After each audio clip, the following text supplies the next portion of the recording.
RC Podcast by MS Ravishankar Raja.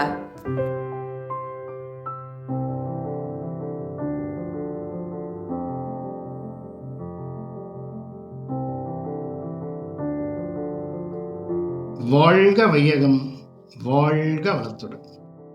இந்த நல்ல நாளிலே வியாழக்கிழமை அன்று நாம் முக்கிய விஷயங்களை கலந்துரையாடி வருகின்றோம். அந்த வகையிலே நாம் சில விஷயங்களை சீர்தூக்கி பார்க்கும்போது சென்சிட்டிவ் எக்ஸ்சேஞ்சஸ் சில நேரத்தில் ஸ்ட்ரெஸ்ஃபுல் கான்வர்சேஷன் என்பது அன்அவாய்டபுளாக இருக்கும். அதே நேரத்தில் நம்ம நல்ல முறையில் அதை கையாளணும். அடுத்தவங்க நம்ம பேசுகிறதுல ஹர்ட் ஆக வாய்ப்பு இருக்குது. நம்ம அதே நேரத்தில் ஒரு சீரியஸான இஷ்யூவை நம்ம காமெடி பண்ணி ஜோக் பண்ணி பேசி அது அடுத்தவங்க அப்படியே ஹர்ட் ஆகிறதுக்கு வாய்ப்பு இருக்கு. சீரியஸான விஷயத்தை கையாளும் போது ரொம்ப கவனமான முறையில் கையாளணும். அடுத்தவங்க குறிப்பாக என்ன சொல்லுவாங்க, தனியாக இருக்கும்போது சிந்தனையிலையும் நம்முடைய எண்ணங்களில் கவனமாக இருக்கணும். தனியாக இருக்கும்போது சிந்தனையிலும், கூட்டத்தில் இருக்கும்போது வார்த்தையிலும் கவனமாக இருக்க வேண்டும். அந்த வகையில் பார்க்கும்போது நாம இப்போ தெரிந்து கொள்ள வேண்டிய விஷயம் என்ன என்று சொன்னால், நாம அடுத்தவங்க பாயிண்ட் ஆஃப் வியூல இருந்து பார்க்கணும். நம்ம பேசுற விஷயத்த அவங்க எப்படி எடுத்துக்குவாங்க, அதை சுருக்கமாகவும் இனிமையாகவும் நம்ம எப்படி சொல்லலாம் அப்படின்றத யோசிச்சு நம்ம பேசி பழகணும்.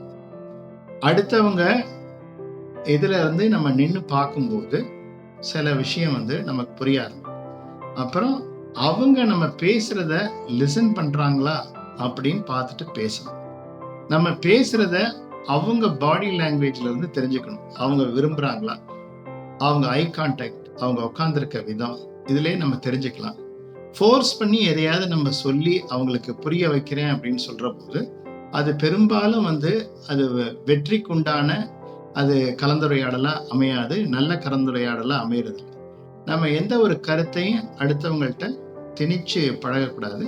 அப்படி திணிச்சோம் அப்படின்னு சொன்ன அது ஒரு நாள் இல்லைன்னா ஒரு நாள் அவுட் பர்ஸ்ட் ஆகும். அதனால நம்ம அடுத்தவங்களுக்கு அட்வைஸ் பண்ணுறேன்னு போயிட்டு சில நேரத்தில் என்ன ஆகும் அப்படின்னு சொன்ன, திடீர்னு அவங்க கேட்டுக்கிட்டே இருந்து ரொம்ப நாளாக ஒரு ஹர்ட் ஆகி திடீர்னு அவுட் பஸ்ட் ஆவாங்க. அப்போ நமக்கு அவங்களுக்கும் இடையில உள்ள உறவுல பெரிய பிரச்சனை வரும்.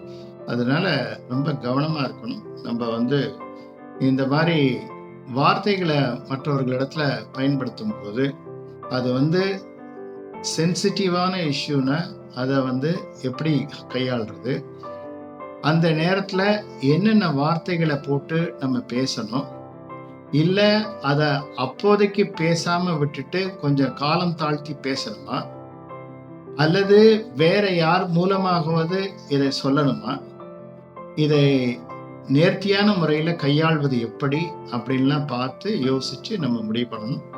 எனவே நாம் பேசுகிறோன்னு சொல்லி டைம் பாஸிங்காக எதையாவது பேசி பழகணும்னா அது நிறைய நட்பை நமக்கு இழக்க செய்யுதும். நட்பு என்பது சில வார்த்தைகள், வேத வியாசர் சொல்வாரு, சில வார்த்தைகளுக்கு எவ்வளவு பவர் இருக்கு பாருங்க. சில வார்த்தைகள் தேவையற்ற வார்த்தைகள். யுதிஷ்டர்ட்ட தர்மர்கிட்ட சொல்வார், வேண்டாத சில வார்த்தைகள் உன்னுடைய ஆயுள் ரேகையை அறுத்தெறியும் அப்படின்னு சொல்வார். தர்மர் அவர்கிட்ட வியாசர்கிட்ட அட்வைஸ் கேட்பாரு. அந்த ராஜ பதவி ஏற்கின்ற போது எதெல்லாம் பின்பற்றணும்னு சொல்லும்போது, தேவையற்ற வார்த்தைகள் உனது ஆயுள் ரேகையை அறுத்தெறியும். அதாவது நம்ம கிரக ரீதியா நம்ம பெரிய ஆளு, கிரகங்கள் நமக்கு ஸ்ட்ராங்கா இருக்குன்னு நினைச்சுக்கிட்டு யார்கிட்டயாவது போய் எதையாவது வார்த்தையை, நம்ம தேவையில்லாத வார்த்தையை பயன்படுத்தி அவங்க வேதனைப்பட்டாங்கன்னு சொன்னா, நம்ம கிரக ரீதியா பலம் பொருந்தியவர்களா இருந்தா கூட அது நம்மளை பாதிச்சிரும் அப்படின்னு சொல்லி வேத வியாசர் சொல்றாரு. அதனால நம்ம வார்த்தைகளை மிகவும் கவனமாக இருக்க வேண்டும் என்று கூறிக்கொண்டு, நாம இந்த நேரத்துல எப்பவும் பேசுறதுக்கு முன்னாடி என்ன தாட் வருதுன்னு பாருங்க. தாட்லேயே வந்துட்டு வேண்டாத தாட்லாம் delete பண்ண அப்புறம் பேச்சு என்பது தேவையற்ற வார்த்தைகளும் delete ஆயிடணும். மௌனம் கலக நாஸ்தி அப்படின்னு சொல்லுவாங்க. மௌனமாக இருந்து பழகும் போது நம்முடைய வார்த்தை, நம்முடைய ப்ரெசன்டேஷன் வந்துட்டு யூஸ்ஃபுல்லாக இருக்கும். அது வந்துட்டு இன்னோவேட்டிவாக இருக்கும், கிரியேட்டிவாக இருக்கும் என்று கூறிக்கொண்டு உங்களுடைய வாழ்க்கையிலே கற்பனைக்கு அப்பாற்பட்ட பிரம்மாண்ட மாற்றம் ஏற்பட இறையருள் துணை புரியும் என்று கூறி இந்த ஆசி ப்ராட்காஸ்ட்ல நம்ம மீண்டும் மீண்டும் கலந்துரையாடுவோம் என்று கூறி நிறைவு செய்கின்றேன். வாழ்க வளத்துடன், வாழ்க வளத்துடன். RC Podcast by MS Ravi Shankar Raja.